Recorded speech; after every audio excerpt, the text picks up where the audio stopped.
Selamat siang saudara, Anda menyaksikan Klik Indonesia Siang selama 1 jam ke depan. Kali ini Sabtu 12 Juli 2025 bersama saya Andin Wijaya. Ya, dan saya Saudara Tengku Fajri. Berikut ini kita simak 2 laporan utama Klik Indonesia Siang yang telah dirangkum tim redaksi TVRI.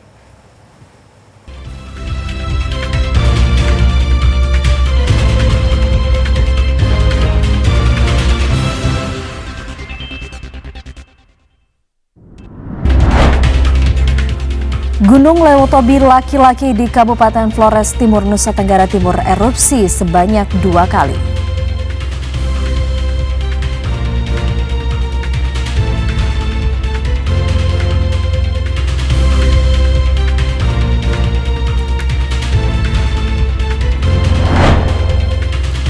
Program sekolah swasta gratis akan diimplementasikan secara bertahap.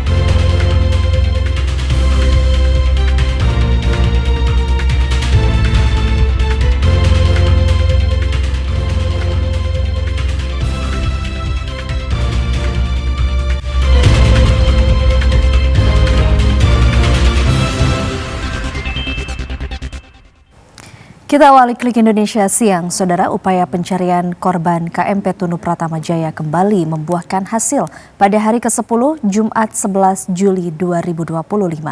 Tim SAR gabungan menemukan 2 jenazah yang diduga merupakan penumpang kapal tersebut. Deputi Operasi dan Kesiapsiagaan Basarnas Eko Suyatno yang bertindak sebagai SAR Mission Koordinator menjelaskan jenazah pertama ditemukan di perairan Muncar, lalu evakuasi dilakukan menggunakan rigid inflatable boat. Pos SAR Banyuwangi dan jenazah dibawa ke Pelabuhan Perikanan Muncar, Banyuwangi, Jawa Timur. Sementara jenazah kedua ditemukan oleh KN SAR 249 Permadi di perairan Blimbing Sari. Setelah dievakuasi menggunakan sekoci, jenazah kemudian dibawa ke daratan melalui Pantai Bum. Seiring dengan ditemukannya jenazah di permukaan, operasi pencarian dipusatkan perhatian pada pencitraan dan penyisiran bawah laut. KRI Spica 934 bersama tim ahli dari Pusat Hidrooceanografi TNI AL melakukan 3 metode pencitraan bawah laut, yaitu menggunakan magnetometer, multi-beam echo sounder, dan side scan sonar. Pendeteksian kuat mengarah pada area ref 8 yang berjarak sekitar 3,6 km dari kabel bawah laut milik PLN di Selat Bali. Mengingat kawasan tersebut menjadi jalur transmisi listrik penting ke Pulau Bali, seluruh operasi bawah laut harus dilakukan dengan sangat hati-hati. Saat ini tim SAR menghadapi tantangan cuaca ekstrim selama operasi. Hingga saat ini lebih dari 30 instansi dan elemen masyarakat turut terlibat dalam operasi besar ini, termasuk TNI AL, Polri, Basarnas, BMKG, BPBD, ASDP, nelayan lokal, serta organisasi potensi SAR lainnya. Sementara itu, Saudara Komandan Gugus Tempur Laut Koarmada 2 Laksma TNI Endra Hartono mengatakan tim SAR gabungan sempat menurunkan kamera bawah air untuk merekam gambar kapal Tunu Pratama Jaya. Namun perangkat terlepas akibat dihantam arus berkekuatan hingga 3 knot. Komandan Gugus Tempur Laut Koarmada 2 Laksma TNI Endra Hartono mengatakan, upaya pencarian bangkai KMP Tunu Pratama Jaya di Selat Bali terkendala arus laut yang deras. Tim SAR gabungan sempat menurunkan kamera bawah air untuk merekam gambar kapal. Namun perangkat terlepas akibat dihantam arus berkekuatan hingga 3 knot. Ia menjelaskan kecepatan arus laut di Selat Bali terutama pada kedalaman 9 hingga 10 meter melebihi kemampuan alat Remotely Operated Vehicle atau ROV untuk menahan posisi. Sementara itu, Ketua Komite Nasional Keselamatan Transportasi, Suryanto Cahyono menegaskan, siap menurunkan ROV apabila situasi arus laut memungkinkan. Ia mengatakan alat ini biasa digunakan dalam investigasi kecelakaan pesawat untuk mencari black box di dasar laut. Sementara itu, hasil pendeteksian terbaru menggunakan side scan sonar milik KRI Scapa justru menemukan fakta baru. Objek logam besar yang sebelumnya diduga sebagai bangkai KMP Tunu Pratama Jaya ternyata memiliki dimensi hanya 14 meter kali 3 meter. Ukuran ini jauh lebih kecil dari dimensi kapal KMP Tunu Pratama Jaya yang mencapai panjang 63 hingga 74 meter dan lebar sekitar 12 meter. Objek lain yang lebih mendekati dimensi KMP Tunu Pratama Jaya terdeteksi berada lebih jauh dari kabel bawah laut. Tim gabungan akan terus melanjutkan pencarian dan penetapan titik presisi bangkai kapal, menyesuaikan kondisi arus bawah laut yang cukup menantang. Gunung Lewotobi laki-laki di Kabupaten Flores Timur, Nusa Tenggara Timur kembali erupsi pada Jumat 11 Juli 2025. Petugas pos pengamat Gunung Api Lewotobi laki-laki mencatat letusan menghasilkan kolom abu setinggi lebih kurang 4.000 meter di atas puncak. Petugas pos pengamat Gunung Api Lewotobi laki-laki, Emmanuel Rovinus Bere mencatat letusan Gunung Lewotobi laki-laki di Kabupaten Flores Timur, Nusa Tenggara Timur terjadi pukul 14.10 waktu Indonesia Tengah. Letusan ini menghasilkan kolom abu setinggi lebih kurang 4.000 meter di atas puncak, sekitar 5.584 meter di atas permukaan laut. Kolom abu teramati berwarna kelabu dengan intensitas tebal, condong ke arah barat dan barat laut. Letusan ini terekam di seismograf dengan amplitudo maksimum 4,3 mm dan durasi lebih kurang 1 menit 51 detik. Ia menghimbau masyarakat yang terdampak hujan abu memakai masker atau penutup hidung dan mulut untuk menghindari bahaya abu vulkanik. Selain itu juga mengingatkan warga sekitar maupun pengunjung tidak melakukan aktivitas apapun dalam radius 6 km dan sektoral barat daya, timur laut 7 km dari pusat erupsi. Sementara itu, Badan Geologi Kementerian Energi dan Sumber Daya Mineral menyebut, berdasarkan hasil analisis visual dan instrumental menunjukkan aktivitas Gunung Lewotobi laki-laki di Flores Timur masih tinggi. Sehingga Gunung Lewotobi masih ditetapkan pada level 4 atau awas. Ia juga menjelaskan dalam periode pengamatan tanggal 9 hingga 10 Juli 2025 itu teramati asap kawah utama berwarna putih dengan intensitas sedang hingga tebal dengan tinggi sekitar 50 hingga 1.500 meter dari puncak. Gunung Lewotobi laki-laki di Kabupaten Flores Timur, Nusa Tenggara Timur mengalami erupsi sebanyak 2 kali pada hari Jumat. Erupsi teramati mengeluarkan asap setinggi 200 hingga 4.000 meter. Pos Pengamatan Gunung Api atau PPGA Lewotobi laki-laki menyatakan Gunung Lewotobi laki-laki erupsi sebanyak 2 kali pada hari Jumat. Erupsi tersebut teramati adanya kepulan asap berwarna kelabu setinggi 200 hingga 4.000 meter. Lama erupsi antara 47 hingga 111 detik dengan amplitudo 14,8 hingga 47 mm. Terjadi juga sebanyak 1 kali gempa guguran dengan amplitudo 5,9 mm, durasi 47 detik, 4 kali gempa hembusan dengan amplitudo 14,8 mm hingga 7,4 mm dan durasi selama 31 detik hingga 44 detik. 9 kali gempa tremor non-harmonik dengan amplitudo 2,9 mm hingga 7,4 mm. 2 kali gempa low frequency dengan amplitudo 5,9 mm hingga 7,4 mm. 1 kali gempa vulkanik dalam dengan amplitudo 4,4 mm serta 1 kali gempa tektonik lokal dengan amplitudo 2,9 mm.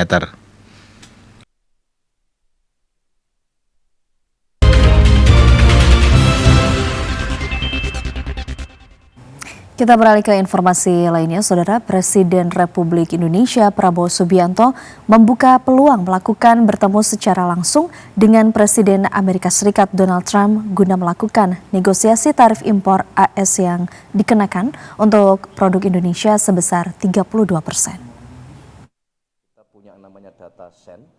Menteri Sekretaris Negara Mensesnek Prasetyo Hadi menyatakan terbuka kemungkinan Presiden Republik Indonesia Prabowo Subianto untuk bertemu langsung dengan Presiden Amerika Serikat Donald Trump guna melakukan negosiasi tarif impor produk Indonesia sebesar 32%. Sebelumnya Presiden AS Donald Trump telah memutuskan akan tetap menerapkan tarif 32% atas produk maupun barang yang diimpor dari Indonesia. Keputusan itu dimuat dalam surat yang ditujukan langsung kepada Presiden Republik Indonesia Prabowo Subianto. Saat ini tim negosiator yang dipimpin oleh Menko Perekonomian Erlangga Hartarto tengah melakukan proses negosiasi dengan regulator di negara paman Sam itu. Mensesnek Prasetyo Hadi menilai ada kemungkinan bagi Presiden Republik Indonesia Prabowo untuk langsung bertemu dengan Presiden AS Donald Trump guna melakukan lobi ulang terhadap tarif impor timbal balik itu. Ada kemungkinan rencana bertemu itu gitu, Mas? Ada, tapi saya belum bisa memastikan kapannya.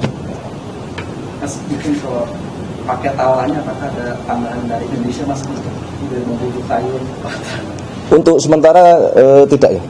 Untuk sementara tidak, karena apa yang sejak beberapa waktu yang lalu disampaikan tawaran tersebut, kita merasa sebenarnya itu sudah menjawab apa yang menjadi tuntutan dari atau kehendak dari teman-teman Amerika Serikat. Mensesnek Prasetyo Hadi mengaku pemerintah Indonesia belum mengatur jadwal kunjungan tersebut, sebab saat ini kepala negara tengah berkunjung ke beberapa negara yang diawali sejak pekan lalu dari Arab Saudi, Brasil, Belgia, hingga Prancis. Presiden Republik Indonesia Prabowo Subianto akan memenuhi undangan Presiden Prancis Emmanuel Macron dan pemerintah Prancis untuk menghadiri perayaan Hari Bastille pada 14 Juli 2025 mendatang. Menteri Sekretaris Negara Mensesnek RI Prasetyo Hadi menilai momen ini merupakan penghormatan luar biasa bagi bangsa Indonesia. Menteri Sekretaris Negara Mensesnek Prasetyo Hadi menyatakan Presiden Republik Indonesia Prabowo Subianto dijadwalkan menghadiri perayaan Hari Bastille di Perancis pada 14 Juli 2025.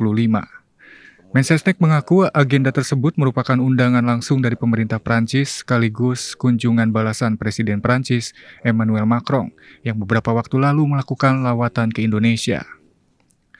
Mensesnek menilai momen ini merupakan penghormatan luar biasa bagi bangsa Indonesia.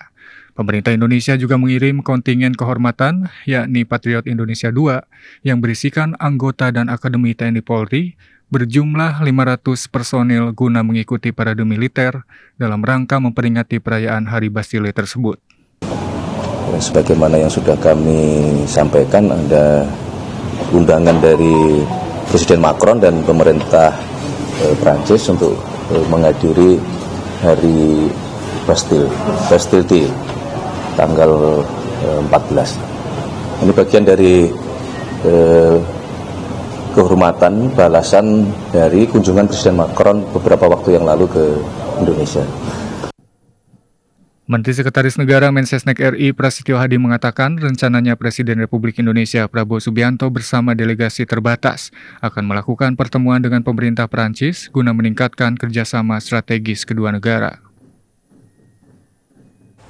Sementara itu menjelang perayaan Bastille Day yang akan digelar pada 14 Juli 2025, prajurit Tentara Nasional Indonesia TNI unjuk kehadiran melalui latihan parade di Champs Elysees Paris, Prancis. Latihan merupakan bagian dari persiapan untuk merayakan Hari Nasional Prancis dan TNI akan berpartisipasi secara resmi. Kontingen TNI yang akan tampil di hadapan ribuan penonton pada 14 Juli 2025 di Paris dalam rangka merayakan Hari Nasional Prancis. Kontingen ini akan menjadi barisan pembuka parade yang akan dilihat langsung oleh Presiden Prancis Emmanuel Macron di Place de la Concorde. Letkol Infantri Bistok Simarmata memimpin pasukan dengan ketegasan, konsistensi formasi, serta disiplin tinggi yang menjadi ciri khas TNI.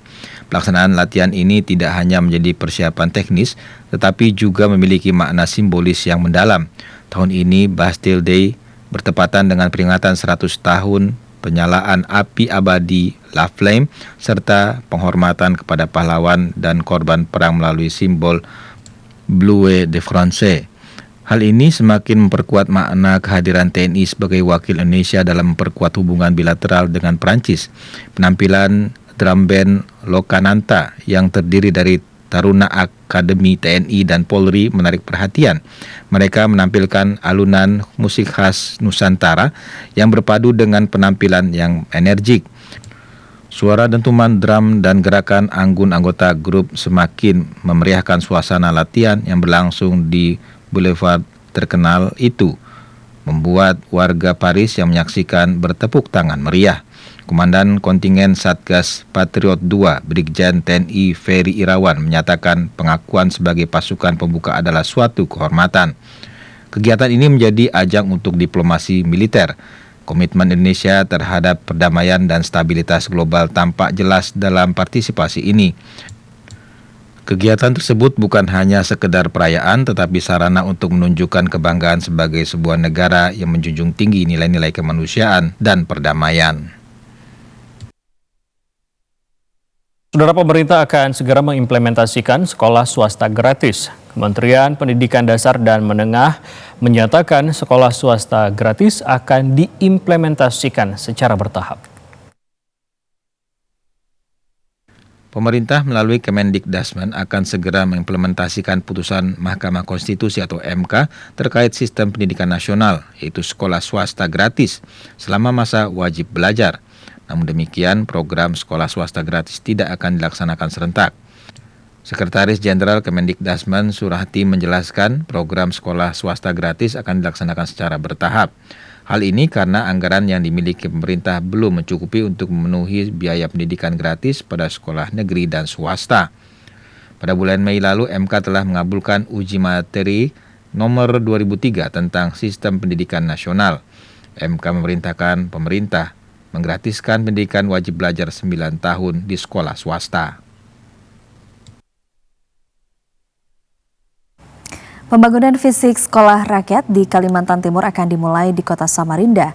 Dari 5 usulan yang diajukan, hanya Samarinda yang dinilai paling siap dan memenuhi syarat untuk memulai pembangunan pada tahun ini.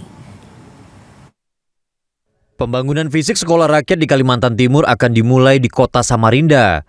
Dari 5 usulan yang diajukan, hanya Samarinda yang dinilai paling siap dan memenuhi syarat untuk memulai pembangunan pada tahun ini. Sementara 4 daerah lainnya seperti Balikpapan, Kutai Kartanegara, Penajam Pasir Utara, dan Berau masih menunggu hasil penilaian dari tim pusat kementerian. Usulan sekolah rakyat permanen di kota Samarinda berada di Kecamatan Palaran, Samarinda Seberang. Tahun ini terdapat 3 sekolah rakyat bersifat rintisan yang akan dijalankan oleh pemerintah kota Samarinda. Sekolah rintisan pertama memanfaatkan ruangan di Balai Penjaminan Mutu Pendidikan BPMP Provinsi Kalimantan Timur. Tempat kedua di Balai Pelatihan Vokasi Pendidikan Kota Samarinda dan yang ketiga di SMA Negeri 16 Samarinda. Kepala Dinas Sosial Provinsi Kalimantan Timur Andi Muhammad Ishak menjelaskan, saat ini tahapan pelaksanaan sekolah rakyat telah memasuki tahap identifikasi dan verifikasi siswa dengan menggandeng para pendamping program Keluarga Harapan untuk mempercepat proses verifikasi dan validasi calon peserta didik dari keluarga tidak mampu. Nah, kalau rintisan ini ada 3 usulan sampai saat ini yang disampaikan oleh pemerintah provinsi. Ada 1 yang memanfaatkan SMA 16 Gedung Asrama sebagian dari SMA 16 itu. Kemudian juga ada 2 usulan lagi dari pemerintah kota Samarinda yang memanfaatkan gedung Balai Penjaminan Mutu Pendidikan yang ada di Samarinda Seberang dan juga Balai Pelatihan Vokasi dan Produktivitas milik Kementerian Tenaga Kerja. Sementara itu, pengamat sosial yang juga merupakan akademisi dari Fakultas Ilmu Sosial dan Ilmu Politik FISIP Unmul, M. Arifin, mengingatkan agar pemerintah dapat memperhatikan semua kalangan termasuk golongan yang termarginalkan. Mereka yang termarginalkan ini adalah marginal dari sisi terpinggirkan dari akses pendidikan, sumber daya ekonomi, dan pengembangan keterampilan. Toh kalau misalnya yang tadi bahwa mereka teridentifikasi, tidak apa-apa, silakan aja. Kalau memang bahwa mereka ini bisa dikembangkan keterampilannya selain dari pendidikan formal, itu bisa juga. Tetapi esensinya pendidikan sekolah rakyat kan adalah mereka yang tidak punya akses ke pendidikan formal. Makanya pendidikan atau sekolah rakyat ini adalah sifatnya non-formal. Andi Muhammad Ishak juga menjelaskan dari ketiga sekolah rintisan yang paling siap memulai kegiatan belajar ada di BPMP yang dijadwalkan akan memulai tahun ajaran baru pada 14 Juli 2025 dengan 2 rombel untuk tingkat SMP dan 2 rombel untuk tingkat SMA. Elma Wilman dari Samarinda melaporkan. Kita beralih ke informasi lainnya, Saudara. Wakil Presiden Republik Indonesia Gibran Rakabuming Raka meninjau lokasi banjir di Kota Tangerang, Banten. Wapres meminta dilakukan inventarisasi wilayah rawan sepanjang Kali Angke.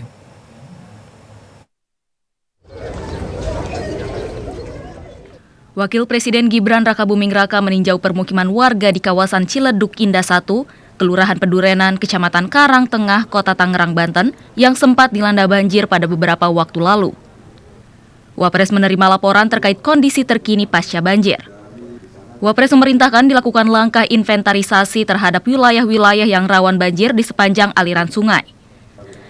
Wapres menyatakan tindak lanjut konkret segera dibahas dalam waktu dekat. Pemerintah pusat dan daerah direncanakan akan menggelar rapat teknis untuk mengevaluasi dan mempercepat penanganan banjir, khususnya di sepanjang aliran Kali Angke. Sementara itu, pemerintah Kota Tangerang telah melakukan berbagai langkah sementara untuk mengatasi kondisi darurat banjir, di antaranya peninggian titik-titik rawan serta penguatan sistem penyerapan air. Dalam peninjauan tersebut, Wapres membagikan 300 paket sembako dan 150 paket alat tulis kepada warga sekitar. Bantuan tersebut diharapkan dapat membantu meringankan beban pasca banjir dan mendukung kebutuhan dasar masyarakat. Dalam penyediaan bahan pokok bersubsidi di Pasar Murah, pemerintah daerah Bone Bolango memberlakukan pembatasan kategori masyarakat kurang mampu sesuai data nasional.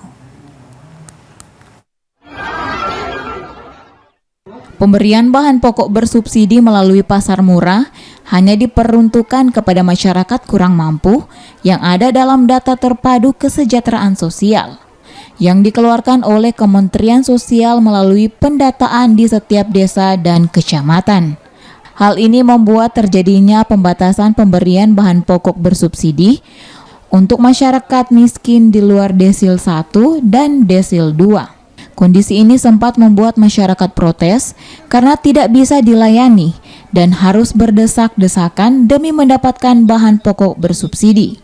Bupati Bone Bolango Ismet Mile mengatakan, masyarakat diharapkan bersabar karena adanya keterbatasan pelayanan ini. Namun Bupati menegaskan, pemerintah daerah menargetkan agar kuota bahan pokok yang bersubsidi bisa lebih besar dan melayani seluruh masyarakat yang kurang mampu. Ke depan kita akan tambah, ya. Secara rata-rata yang ada di tempat ini adalah yang berpredikat tidak mampu. Saya tidak akan menggunakan istilah miskin, tapi tidak mampu. Yang bertahap perlahan-lahan mereka akan menjadi mampu sama dengan yang lain.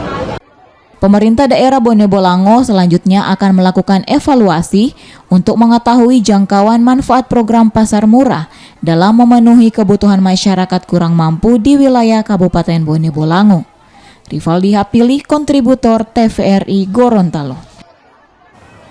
Saudara, sebanyak 1.505 unit koperasi desa dan kelurahan Merah Putih di Bengkulu siap beroperasi.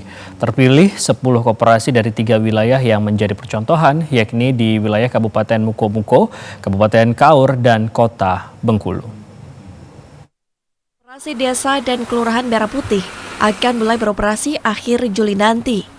Total ada sebanyak 1.505 unit koperasi di Bengkulu siap beroperasi. Rencananya, Koperasi Merah Putih akan dilaunching pada 19 Juli mendatang secara serentak oleh Presiden Prabowo Subianto dari Klaten, Jawa Tengah. Sementara dari ribuan koperasi tersebut terdapat 10 koperasi dari 3 wilayah yang menjadi percontohan, yakni 4 koperasi berasal dari Kabupaten Muko-Muko, 3 koperasi di Kaur, serta 3 koperasi di Kota Bengkulu. Adanya koperasi diharapkan bisa meningkatkan kesejahteraan masyarakat, memperkuat ekonomi desa, dan menciptakan lapangan kerja bagi warga sekitar. Ya, dalam pembentukan, alhamdulillah kita sudah 100%, 1.505 KKMP dan KDMP yang sudah berbadan hukum. 3 wilayah ini berdasarkan surat dari Menkop untuk mengusulkan menjadi koperasi percontohan. 3 wilayah itu yaitu pertama Kabupaten Muko-Muko, kedua Kabupaten Kaur, dan yang ketiga Kota Bengkulu. Berdasarkan surat usulan mereka terhadap surat yang disampaikan oleh Kemenkop. Sebelumnya di Bengkulu terdapat 1.513 desa, namun hanya 1.505 koperasi desa Merah Putih yang dibentuk. Lantaran sejumlah desa tidak memiliki jumlah penduduk yang cukup untuk mendirikan koperasi, sehingga bergabung ke desa lainnya. Lucia Mayasari, TVRI Bengkulu melaporkan. Program makanan bergizi merupakan salah satu upaya pemerintah untuk perbaikan gizi anak sekolah dilakukan secara bertahap hingga ke perbatasan.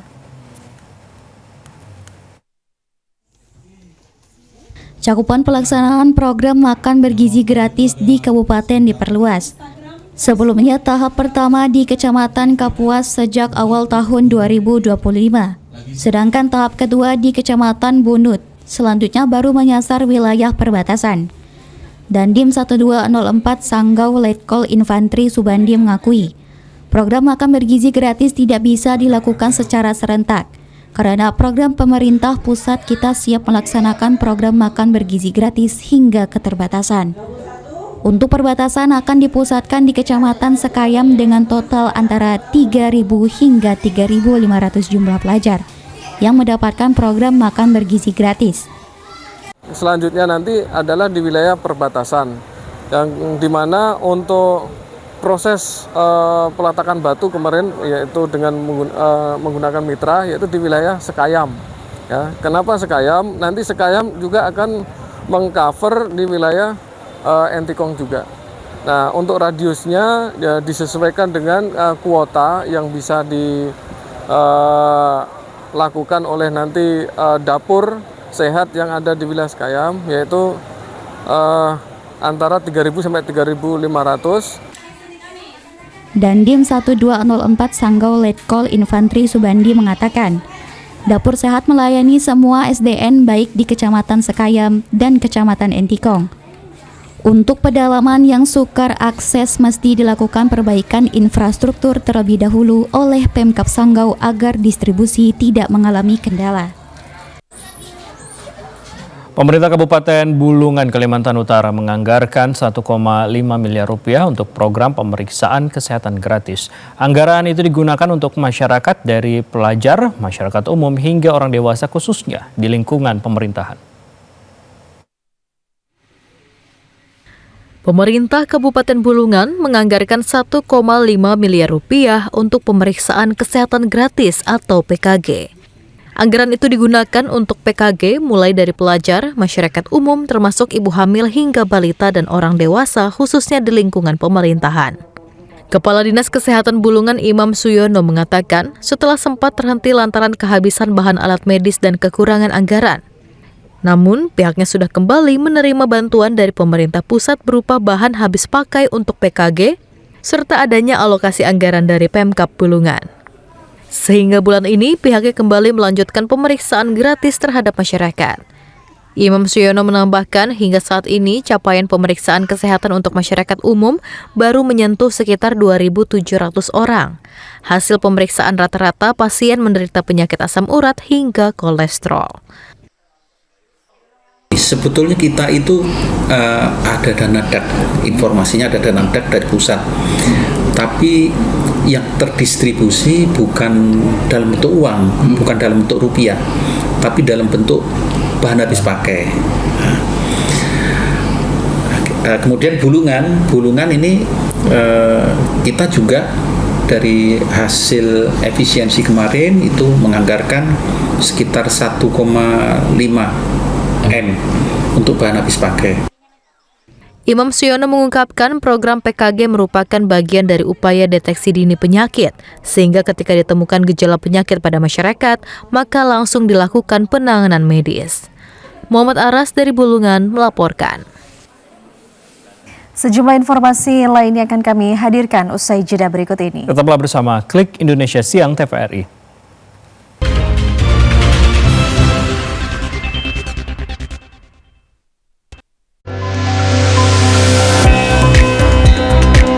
Bentangan alam nan memukau, seni dan warisan budaya yang beragam. Mari jelajahi keindahan Nusantara melalui program Pesona Indonesia setiap hari pukul 14 waktu Indonesia Barat. Satu langkah yang membawamu kehilangan segalanya. Tidak hanya menghancurkan tubuh dan pikiranmu, namun juga masa depanmu. Berhenti sebelum terlambat. Pilihan ada di tanganmu. Masa depan atau kehancuran. Jauhi narkoba. Selamatkan generasi Indonesia dari kehancuran.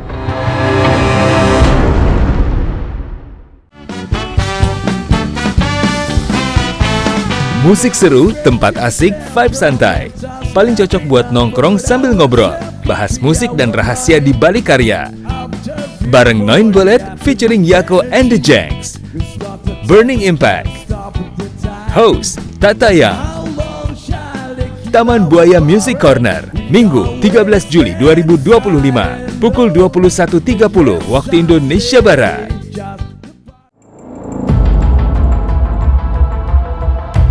Setiap 60 detik, ada perempuan dan anak yang mengalami kekerasan. Jika dibiarkan, akan merusak masa depan mereka. Laporkan jika terjadi di sekitar Anda. Negara menjamin melalui Undang-Undang Penghapusan Kekerasan dalam Rumah Tangga dan Undang-Undang Perlindungan Anak. Akhiri kekerasan terhadap perempuan dan anak.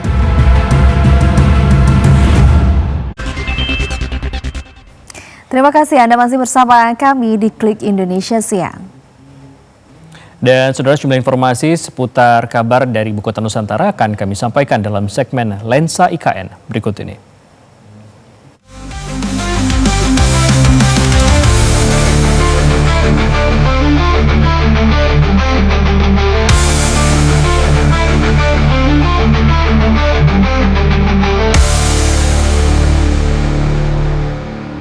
Informasi selengkapnya kita telah terhubung dengan reporter TVRI Desta Alvarian langsung dari kawasan Ibu Kota Nusantara. Desta, selamat siang. Ada informasi apa saja dari Ibu Kota Nusantara pada hari ini?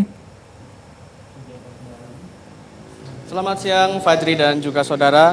Lensa IKN kembali hadir untuk menyampaikan sejumlah informasi dari Ibu Kota Nusantara. Kita menuju ke informasi pertama, saudara. Otorita Ibu Kota Nusantara memastikan masyarakat yang ingin berkunjung ke IKN tidak akan dipungut biaya apapun. Penegasan ini disampaikan untuk meluruskan berbagai informasi yang beredar terkait adanya pungutan bagi pengunjung IKN.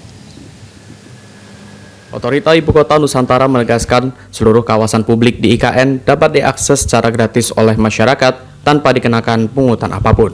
Masyarakat pun dipersilakan untuk datang dan melihat secara langsung pembangunan IKN.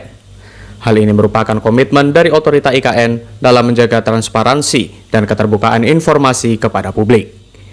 Staf khusus Kepala Otorita IKN Bidang Komunikasi Publik, Troy Pantau, mengatakan pihaknya justru mendorong partisipasi publik dalam mengenal dan mendukung pembangunan IKN melalui kunjungan langsung ke lapangan.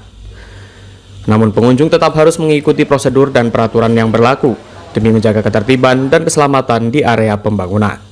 Ya, perlu saya sampaikan bahwa pengunjung yang ingin masuk ke IKN, tepatnya di kawasan inti pusat pemerintahan, semua boleh masuk dan itu gratis. Ya, tidak benar bila mana ada yang memungut biaya, ya, pungutan liar termasuk parkir, semuanya bebas, ya, gratis. Jadi kalau misalnya ada penyimpangan, mohon kepada masyarakat untuk bisa melaporkan kepada kami, dan kami berserta dengan aparat penegak hukum akan mengusut, dan tentu saja kami memitigasi, ya. Dari awal yang pertama memang kalau pengunjung umum harus mendaftar melalui aplikasi IKNOW atau AINO. Ya, mendaftar lewat aplikasi dan kemudian nanti parkir di rest area. Nah, nanti ada transportasi bis listrik yang akan membawa pengunjung masuk ke kawasan KIPP atau kawasan inti pusat pemerintahan. Semuanya gratis. Otorita IKN berharap masyarakat tidak mudah terpengaruh informasi yang belum terverifikasi dan tidak dapat dipertanggungjawabkan. Masyarakat pun diimbau untuk mengakses informasi seputar IKN melalui kanal-kanal resmi Otorita IKN. Tim Liputan TVRI Nusantara melaporkan. Sementara itu, saudara, kegiatan kelas memasak atau IKN Cooking Class menjadi salah satu upaya pemberdayaan masyarakat khususnya kalangan perempuan di kawasan sekitar Ibu Kota Nusantara. Melalui kegiatan ini, masyarakat mendapatkan pelatihan keterampilan memasak yang bernilai jual. Masyarakat di kawasan Sepaku menyambut positif kegiatan IKN Cooking Class yang dilaksanakan di lingkungan kantor Otorita Ibu Kota Nusantara. Kegiatan ini menjadi ruang belajar baru bagi para ibu rumah tangga dan pelaku UMKM untuk meningkatkan keterampilan di bidang kuliner. Ketua Panitia Kegiatan IKN Cooking Class, Rika Edgar mengatakan kegiatan ini diinisiasi oleh Kedeputian Lingkungan Hidup dan Sumber Daya Alam Otorita IKN sebagai bagian dari upaya pemberdayaan masyarakat di kawasan IKN. Tujuan akhir dari kegiatan ini untuk meningkatkan kreativitas sekaligus perekonomian masyarakat. Tujuannya dilaksanakan acara ini, kita ingin memberikan pelatihan kepada ibu-ibu PKK maupun masyarakat sekitar yang mempunyai UMKM, sehingga mereka bisa mendapatkan ilmu yang baru, tambahan ilmu. Kemudian tujuan akhir dari kegiatan ini adalah meningkatkan kreativitas masyarakat, menambah income ekonomi pada akhirnya. Sehingga kalau OIKN sedang kedatangan tamu banyak, kami bisa memesan kepada masyarakat sekitar untuk konsumsi kita semua. Sementara itu, Ketua Tim Penggerak Pemberdayaan dan Kesejahteraan Keluarga Kecamatan Sepaku, Uswatun Hasanah, menyampaikan apresiasinya terhadap kegiatan ini. Pihaknya menilai IKN Cooking Class dapat mengasah kembali kemampuan memasak kalangan perempuan di Sepaku agar dapat berkontribusi di ibu kota Nusantara. Untuk ibu-ibu di Sepaku khususnya, supaya bisa tetap berkontribusi dalam pembangunan Ibu Kota Nusantara ini, kita memang terus mendukung sekali bakat-bakat yang dimiliki oleh ibu-ibu gitu, khususnya memang di daerah makanan, karena kan penduduk yang akan masuk ke dalam IKN ini pasti butuh makan. Nah, seperti itu. Jadi selain memasak juga produk-produk UMKM itu paling di daerah-daerah ekonomi itu aja sih. Uswatun Hasanah berharap kegiatan seperti ini dapat dilaksanakan secara berkelanjutan agar dapat menjangkau dan memberdayakan masyarakat secara lebih luas. Tim Liputan TVRI Nusantara melaporkan.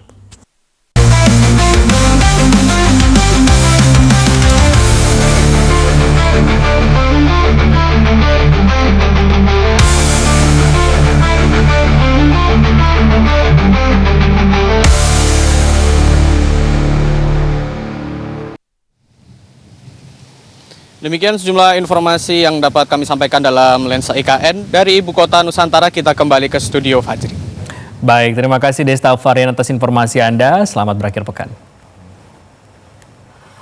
Kita beralih ke informasi berikutnya. Saudara, Menko Bidang Infrastruktur dan Pembangunan Kewilayahan Agus Harimurti lakukan kunjungan kerja ke Depo Wush Tegaluar, Kecamatan Ranca Ekek, Kabupaten Bandung pada Jumat siang.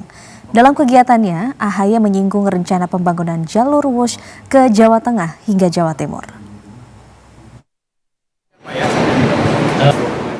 Menteri Koordinator Bidang Infrastruktur dan Pembangunan Kewilayahan Republik Indonesia Agus Harimurti Yudhoyono melakukan kunjungan kerja untuk meninjau Depo Wush Tegal Alur di Kecamatan Ranca Ekek, Kabupaten Bandung, Jawa Barat. Selain melihat beberapa unit rangkaian Wush yang tengah dilakukan perawatan di gedung Joint Workshop, AHY juga menerima paparan dari pihak internal PT Kereta Cepat Indonesia Cina atau KCIC terkait kelancaran dalam operasional semenjak Wush diresmikan beberapa tahun lalu. Dari data internal yang ada, 98% perjalanan Wush dari stasiun Halim menuju ke stasiun Tegal Alur ataupun sebaliknya berjalan sesuai dan tepat waktu yang sudah ditentukan, dan hanya 2% saja yang mengalami kendala akibat beberapa hal. Salah satunya adalah adanya benang layang-layang yang tersangkut di kabel listrik rel. Dalam kunjungannya ini, AHY juga menyinggung rencana pemerintah pusat untuk kembali membangun jalur Wush ke Jawa Tengah hingga Jawa Timur. Namun hal ini perlu dikaji lebih lanjut karena merupakan proyek strategis nasional yang harus dipikirkan secara detail matang karena akan melibatkan banyak pihak dan memerlukan waktu pengerjaan yang cukup lama. Jadi memang kami sedang mencoba untuk mempelajari segala sesuatunya. Ada tugas yang memang diberikan kepada kami dari Bapak Presiden Prabowo Subianto, bagaimana untuk terus meningkatkan konektivitas di wilayah Jawa ini. Nah, bukan hanya Jakarta Bandung tentunya, tetapi kita ingin juga bisa memberikan layanan ke daerah-daerah lainnya, termasuk ke Jawa Tengah sampai dengan Jawa Timur. Dengan adanya rencana pembangunan jalur Wush ke Jawa Tengah hingga Jawa Timur ini diharapkan bisa meningkatkan pertumbuhan ekonomi dan kunjungan pariwisata. Rian Agustian, TVRI Jawa Barat.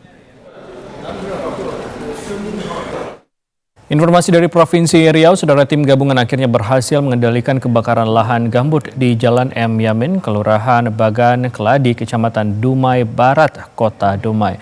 BPBD Kota Dumai memastikan situasi kebakaran yang telah menghanguskan 2 hektar lahan gambut tersebut telah padam atau berstatus hijau. Setelah 4 hari berjibaku mengendalikan kebakaran lahan gambut berisi tanaman semak belukar, akasia dan sawit, akhirnya tim gabungan dapat memadamkannya. Dalam penanganan kebakaran lahan yang terjadi di Jalan Muhammad Yamin, Kelurahan Bagan Keladi tersebut, selain melibatkan puluhan personil gabungan dari BPBD, TNI Polri, Manggala Agni, MPA, dan Regdam, 1 unit helikopter BNPB juga dikerahkan untuk membantu penyiraman dari udara atau waterbombing. Sebagai langkah deteksi dini kejadian kebakaran hutan dan lahan, BPBD Dumai bersama stakeholder terkait melakukan patroli bersama ke lokasi-lokasi rawan terjadinya kebakaran hutan dan lahan, terutama ke lokasi yang baru berhasil dipadamkan. Karhut Lut di Kota Dumai dalam saat ini alhamdulillah sudah yang di Kelurahan Bagan Keladi sudah padam. Kita sudah menyatakan padam bersama Kapolsek Dumai Barat semalam sore. Untuk luasan yang terbakar lebih kurang 2 hektar. Ya, kalau pemadaman kemarin kita sempat juga dari tim darat, Satgas Darat turun dan dibantu oleh tim heli dari BNPB dari BNPB untuk waterbombing.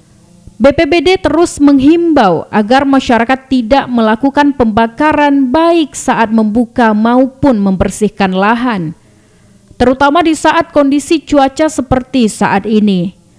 Dari Dumai, Rono Simamora, TVRI melaporkan.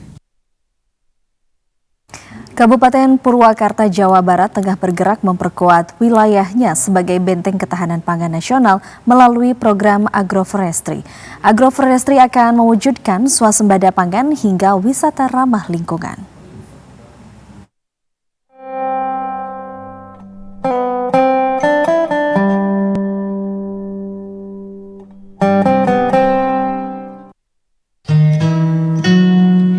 Kabupaten Purwakarta, Jawa Barat yang dikenal dengan bentang alamnya yang subur, kini sedang menggeliat dalam membangun ketahanan pangan yang berkelanjutan melalui program agroforestry. Komando Distrik Militer Kodim 0619 Purwakarta, Kodam 3 Siliwangi, mengelola ratusan hektar lahan yang tersebar di berbagai wilayah, termasuk di Desa Gunung Hejo, Kecamatan Darangdan, dengan mengembangkan hortikultura, peternakan sampai budidaya cacing. Hasil panen tidak hanya kembali ke petani penggarap, tapi juga disalurkan ke pasar-pasar di Purwakarta, Bandung, bahkan Jakarta. Jadi program ini salah satu bagian dari cita-cita Presiden Prabowo, yaitu dalam hal meningkatkan kesejahteraan, khususnya ketahanan pangan. Mudah-mudahan dari program ini bisa meningkatkan kesejahteraan masyarakat Purwakarta dan nasional. Dan tentunya jika program ini bisa berlanjut dan terlaksana dengan baik, ini bisa menjadikan pilot project bagi wilayah-wilayah lain yang tentunya mungkin bisa mencontoh dan mungkin bisa melihat apa yang sudah kita lakukan di sini dan bisa dilakukan di tempat yang lain. Jadi lahan yang kita miliki ini kita kerjasama dengan PT PN. Sekarang kita garap dengan bekerjasama dari pihak mitra. Tentunya dari hasil ini kita akan bagi menjadi 2. Yang pertama adalah kembali lagi pada masyarakat si penggarapnya, dan yang kedua tentunya kita jual dan kita akan distribusikan sesuai dengan peruntukannya. Intinya apa yang kita miliki di Kabupaten Purwakarta juga harus bisa dinikmati tidak hanya masyarakat Purwakarta tetapi juga khususnya Jawa Barat dan sekitarnya, begitu. Namun di balik semangat itu, jalan menuju kemandirian pangan bukan tanpa tantangan. Mulai dari kontur wilayah yang variatif, keterbatasan sumber air, hingga pemahaman masyarakat soal tanaman hortikultura. Kita sudah bekerja sama dan berbagai macam kegiatan. Salah satunya adalah melakukan pengeboran atau sumur bor untuk sumber air. Terus kita juga buat embung-embung air di mana nanti ini bisa disalurkan ke titik-titik yang kesulitan air, dari yang atas ke tinggi maupun tinggi ke atas, ini nanti bisa menggunakan pompa dan sebagainya. Dengan kemampuan masyarakat mungkin yang bervariasi, kita coba melakukan bimbingan dan kita juga bekerja sama dengan petani atau penggarap dari wilayah lain. Contohnya bawang merah ini kita juga mendatangkan dari petani dari Brebes, dan tentunya yang lain sesuai dengan bidangnya masing-masing. Hal ini mudah-mudahan memberikan pembekalan bagi petani penggarap di sini, dan tentunya mudah-mudahan hasilnya yang diperoleh akan lebih baik. Salah satu petani penggarap, Joni Parulian Butar-Butar, mengaku program ini berdampak positif bagi masyarakat dengan memberdayakan dan memberi pelatihan dalam pengelolaan lahan. Pelatihan kita nggak lama sih, hanya lebih kurang 30 hari. Udah begitu mulai kita pengolahan lahan kan sudah dari awal ini. Jadi pindah tanam itu mulai Februari akhir kita sudah mulai. Kalau tanaman kerasnya saya bilang tadi Januari sudah mulai itu. Itu sekarang yang lengkeng itu berdiri kok, kan ada durian. Kalau untuk tumpang sarinya seperti cabai rawit tadi yang dipetik sama Kasat ya, sama Pak Gubernur gitu ya. Itu kita mulai Februari akhir sudah berjalan dan udah panen beberapa kali. Bupati Purwakarta, Saiful Bahri Binsin menegaskan, gagasan dari TNI AD soal agroforestry ini akan dijadikan contoh bagi desa-desa lain. Setiap desa ditargetkan membuka lahan minimal 3 hektar untuk pertanian terpadu. Selain ditujukan untuk ketahanan pangan, agroforestry juga berpotensi menjadi wisata yang ramah lingkungan. Dengan kehadiran yang di Gunung Hejo ini, agroforestry itu menjadi sebuah ketahanan pangan baru, energi baru, suplemen baru untuk masyarakat Purwakarta di bidang pertanian dan pariwisata. Saya yakin ini ke depan akan menjadi bagian dari pariwisata, bukan hanya jadi pertanian aja. Kan ini selain juga menjadi benteng terakhir pertahanan ekonomi yang ada di Purwakarta, juga menjadi objek wisata yang enak dipandang dan enak dilihat. Dan ini akan kita ikuti langkah yang dari TNI ini, gagasan dari TNI ini. Setiap desa minimal nanti 3 hektar buka lahan seperti ini. Ketahanan pangan bukan hanya soal ketersediaan beras di meja makan. Ketahanan pangan adalah tentang bagaimana lahan diolah, bagaimana masyarakat diajak berdaya, dan bagaimana setiap jengkal tanah menjadi sumber kehidupan. Purwakarta kini tengah menapaki jalur itu dengan sinergi antara TNI, pemerintah, dan masyarakat. Satu langkah kecil untuk ketahanan pangan nasional.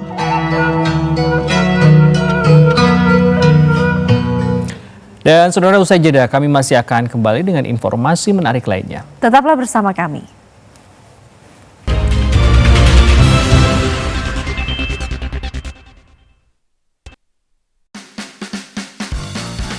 Variety Show penuh warna menampilkan bintang tamu spesial, obrolan hangat dan ringan. Tak ketinggalan segmen serta games yang asik dan seru.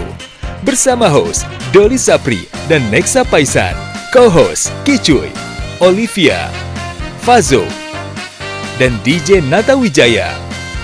Seblak Show setiap Senin sampai Kamis pukul 11 waktu Indonesia Barat.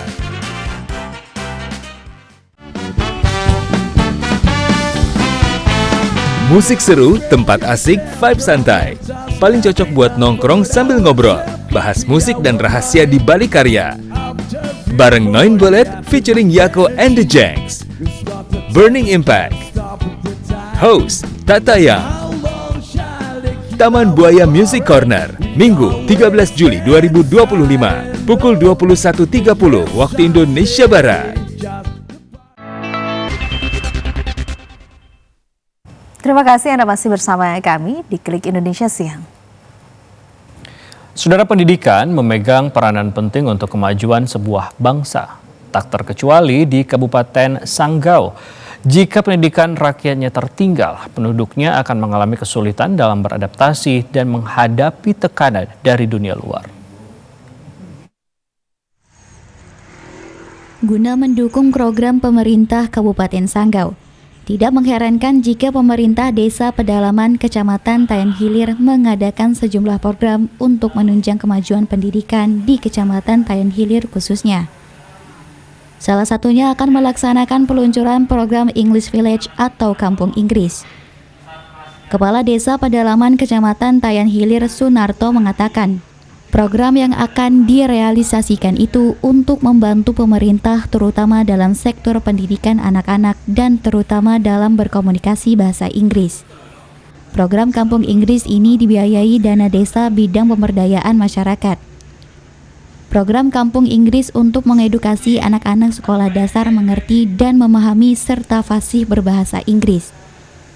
Dalam metode pembelajaran akan ada guru-guru yang bersahabat, sehingga mengurangi kecanduan anak-anak bermain gadget. Program belajar ini dilaksanakan secara gratis bagi anak-anak khususnya penduduk desa pedalaman Kecamatan Tayan Hilir. Pada tahun 2025, penggunaan dana desa pedalaman diperuntukkan untuk pemberdayaan masyarakat desa pedalaman. Kali ini kita akan segera melaunching program pemberdayaan masyarakat berupa Kampung Inggris. Program ini adalah program untuk mengedukasi anak-anak usia sekolah dasar supaya mengerti dan memahami serta fasih berbahasa Inggris.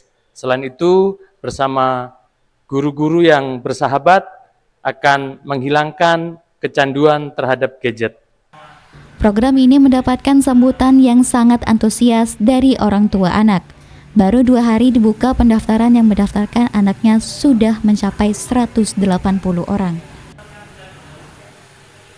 Sebanyak 1.800 karyawan pemerintah Kota Probolinggo akan diangkat sebagai pegawai pemerintah dengan perjanjian kerja selama kurun waktu 4 tahun ke depan. Hal tersebut disampaikan Wali Kota Probolinggo Aminuddin di hadapan ribuan tenaga honorer di Stadion Bayu Angga, Kota Probolinggo pada Jumat sore. Ada yang tidak biasa di Stadion Banyuwangi Kota Probolinggo saat digelar apel oleh pemerintah Kota Probolinggo. Ribuan karyawan Pemkot dikumpulkan untuk mendapatkan arahan langsung dari Wali Kota Probolinggo, Dr. Aminuddin. Arahan ini terkait dengan status kepegawaian mereka di lingkungan pemerintah Kota Probolinggo. Perlu diketahui ada lebih dari 1.800 karyawan Pemkot Probolinggo yang berstatus honorer. Sebagian diantaranya telah lolos seleksi pegawai pemerintah dengan perjanjian kerja atau P3K. Hingga seleksi tahap kedua berakhir, ada 1.778 karyawan yang gagal masuk menjadi karyawan berstatus P3K. Terkait dengan status ribuan karyawan yang gagal ini, Wali Kota Probolinggo Dr. Aminuddin menjelaskan semuanya akan diangkat menjadi karyawan P3K dalam kurun waktu 4 tahun ke depan. Dimulai dari tahun 2025 ini sebanyak 200 orang, kemudian tahun depan hingga 4 tahun berikutnya masing-masing 400 orang. Wali Kota Probolinggo mengatakan pihaknya telah berkonsultasi dengan Kementerian Pemberdayaan Aparatur Negara dan Reformasi Birokrasi, serta Kepala Badan Kepegawaian Negara. Hasilnya, formasi tersebut bisa dijalankan dengan mempertimbangkan sejumlah faktor, mulai dari usia dan masa kerja dari karyawan yang bersangkutan hingga kemampuan anggaran pendapatan dan belanja daerah Kota Probolinggo. Tadi saya sampaikan ke Menpan RB juga, mereka takjub gitu. Loh, kok Kota Probolinggo sudah ada konsep untuk menyelesaikan begitu cepatnya? Itu kan mereka begitu cepat. Karena dengan melihat perhitungan mestinya selesai 20 tahun. Kok bisa ini 5 tahun? Maka kita segera besok mengirimkan format itu ke Jakarta dan akan dijadikan semacam format awal.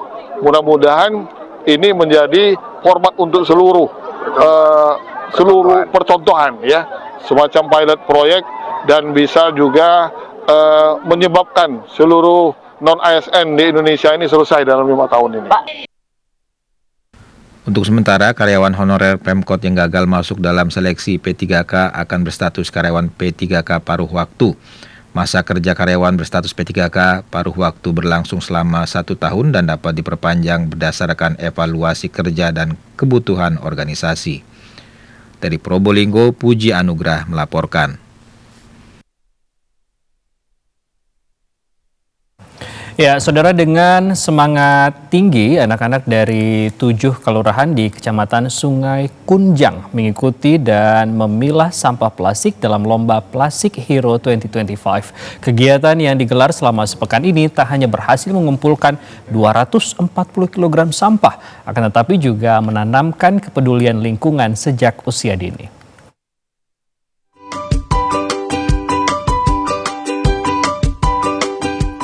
Dengan tangan-tangan kecil mereka, anak-anak usia 8 hingga 12 tahun terlihat bersemangat memunguti sampah plastik di lingkungan tempat tinggalnya masing-masing. Aksi ini merupakan bagian dari Lomba Plastic Hero 2025 yang digelar di Kecamatan Sungai Kunjang, Kota Samarinda sejak 4 hingga 10 Juli 2025. Kegiatan yang diikuti oleh 7 kelurahan ini berhasil mengumpulkan total 240 kg sampah plastik. Lomba ini bertujuan menanamkan kepedulian terhadap lingkungan sejak dini dengan menantang peserta untuk mengumpulkan dan memilah berbagai jenis sampah plastik seperti botol minuman, gelas plastik, hingga kemasan sabun mandi.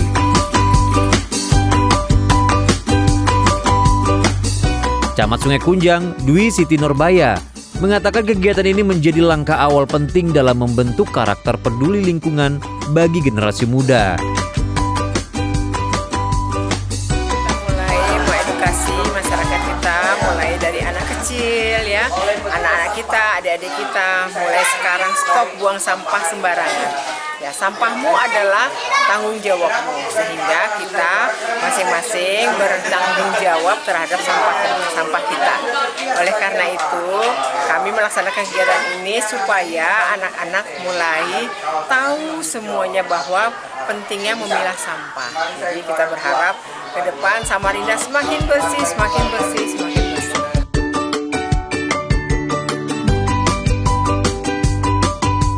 Sementara itu, Direktur Bank Sampah Induk Bungas Mahakam, Iwan Harwidian Maharisma, turut mengapresiasi kegiatan ini. Iwan mengatakan program ini membuktikan edukasi lingkungan bisa dimulai dari rumah dan sekolah. Ini merupakan satu inovasi dari pemerintah Kota Samarinda melalui Kecamatan Sungai Kunjang untuk mengedukasi masyarakat tentang peduli sampah sejak dini.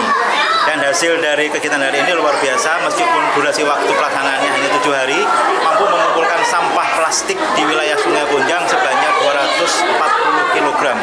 Ini menunjukkan bahwasannya kesadaran masyarakat kita sudah mulai tumbuh dan insya Allah ini akan terus dilanjutkan. Seperti sampaikan tadi, bahwasannya kegiatan ini akan menjadi agenda rutin tahunan di Kecamatan Sungai Kunjang, dan rutinitasnya adalah kita akan membiasakan masyarakat melakukan pemilahan sampah dari rumah, dan untuk sampah bernilainya akan disetorkan di bank sampah yang akan dibentuk di lingkungan Sungai Kunjang.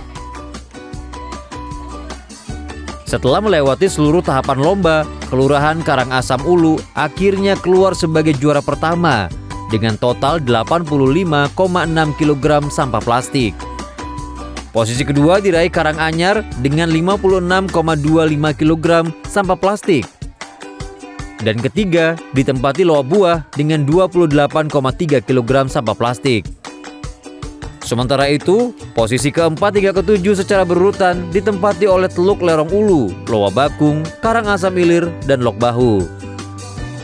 Penilaian lomba ini dilakukan oleh tim dari Bank Sampah Induk Bungas Mahakam bersama Dinas Lingkungan Hidup Kota Samarinda. Kegiatan ini juga mendukung program pemerintah Kota Samarinda dalam pengurangan volume sampah dari sumbernya. Diki Zulkarnain dari Samarinda melaporkan. Saudara, event Pacu Jalur sudah menjadi kegiatan rutin yang digelar setiap tahun dan selalu dinantikan oleh masyarakat Kabupaten Kuansing, termasuk salah satunya Pacu Jalur Mini yang biasanya digelar sebelum Pacu Jalur tradisional. Dan informasi ini sekaligus mengakhiri perjumpaan kita di siang hari ini. Akhirnya saya Tengku Fajri. Dan saya Andin Wijaya, mewakili kerabat kerja yang bertugas, mengucapkan terima kasih, selamat berakhir pekan, dan sampai jumpa. Bagi masyarakat Kuantan Singgingi, Pacu Jalur Mini tidaklah asing. Sama dengan pacu jalur besar yang biasa digelar di tepian Narosa, Teluk Kuantan. Pacu jalur mini ini juga dipertandingkan di berbagai kecamatan di Kuantan Singgingi. dan biasa digelar sebelum pacu jalur tradisional dengan jumlah pemacu atau pendayung lebih sedikit, yaitu berjumlah 15 orang, sedangkan untuk pacu jalur besar bisa jumlah pemacunya mencapai 50 hingga 60 orang. Naldi, salah seorang pemacu dan juga pelatih salah satu jalur midi di Kuansing, mengatakan mengikuti lomba pacu jalur midi tidak kalah seru dengan pacu jalur besar. Tetap memerlukan ketangkasan dan kerjasama tim untuk mencapai finish. Ya pokoknya kalau istilahnya pacu jalur ini mempunyai suatu kebanggaan tersendiri lah. Ya contohnya bisa menyatukan adik-adik tuh di antara yang lain dengan yang lainnya bisa disatukan, dan untuk memotivasi orang-orang itu untuk bisa maju ke jenjang yang lebih tinggi lagi. Biasanya pacu jalur midi kerap menjadi ajang uji coba dan unjuk kebolehan sebelum mengikuti pacu jalur tradisional yang biasanya diselenggarakan pada bulan Agustus bertepatan dengan momen kemerdekaan, dengan dihadiri oleh ratusan bahkan hingga ribuan penonton. Karena event ini sudah menjadi kalender wisata nasional sekaligus untuk melestarikan warisan budaya di Kuantan Singingi atau Kuansing yang digelar secara turun-temurun. Tim Liputan TVRI melaporkan. Petugas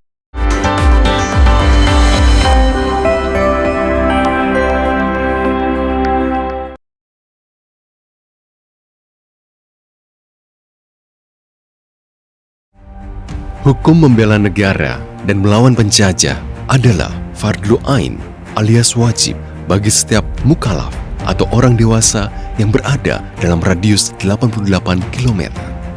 Fatwa jihad ini kemudian dikenal dengan istilah resolusi jihad.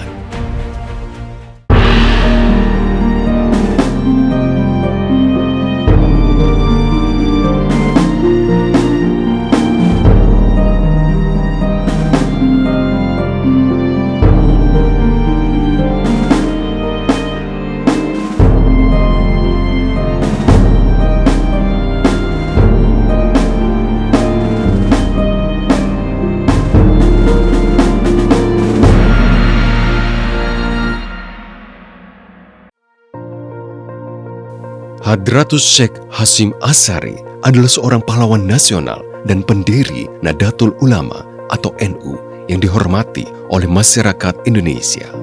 Semasa hidupnya, ia telah banyak memberikan kontribusi untuk bangsa. Kiai Haji Hasyim Asy'ari merupakan ulama kelahiran Jombang 14 Februari 1871. Haji Hasyim merupakan putra ketiga dari 11 bersaudara dari pasangan Kiai Haji Asy'ari, pemimpin pesantren keras Jombang, dan Nyai Halimah. Sejak kecil, ia hidup di lingkungan pesantren. Hasyim Asy'ari berada di kalangan keluarga terhormat. Ayahnya adalah tokoh agama yang mendirikan pesantren keras di Wek, Jombang. Ia juga memilih jalan untuk meneruskan jejak ayahnya, yakni mendalami ilmu agama Islam. Waktu itu belum ada kerajaan Islam, masih kerajaan Hindu budaya. Ketika Singorasari kemudian berkembang, Majapahit, ada Kediri dan sebagainya, itu ada perkampungan Islam di situ. Nah, orang-orang Islam pada saat itu toleransinya antara lain, pada umumnya mereka bukan orang yang bergerak di bidang lembaga agama, enggak. Dan pedagang kecil.